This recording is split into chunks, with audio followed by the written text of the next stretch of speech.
கோவை மாநகராட்சியில் நடப்பது மாமன்ற கூட்டம் அல்ல, திமுக கொள்கை கூட்டம் என அதிமுக கவுன்சிலரின் விமர்சனம் சர்ச்சையை ஏற்படுத்தியுள்ளது.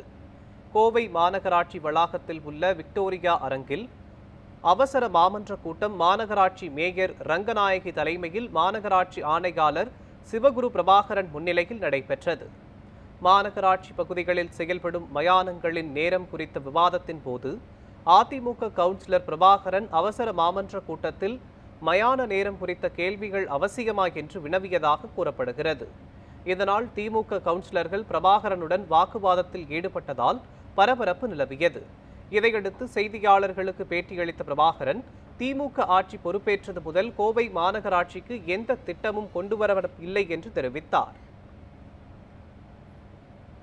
கோவை மாநகராட்சி பகுதியில் இந்த திமுக ஆட்சி வந்த அப்புறம் புதிதாக என்ன சொல்லி உடனே செம்மொழி பூங்கா, கிரிக்கெட் ஸ்டேடியம் இதுக்கு பேப்பர் அளவு தான் இருக்குது. கிரிக்கெட் ஸ்டேடியம் நான் கொண்டு வந்தா, செம்மொழி பூங்கா இவங்க அப்பா கருணாநிதி அவர் இருக்கும்போது முதலமைச்சர் இருக்கும்போது அவருக்கு அப்பா கொண்டு வந்தது.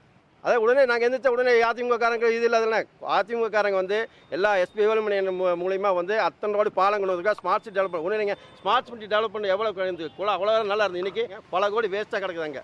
அதெல்லாம் இவங்களுக்கு கண்ணு தெரியல. அது மக்களை வேண்டாம்னு சொல்லி அந்த ப்ராஜெக்ட் கொண்டு வருவாங்க.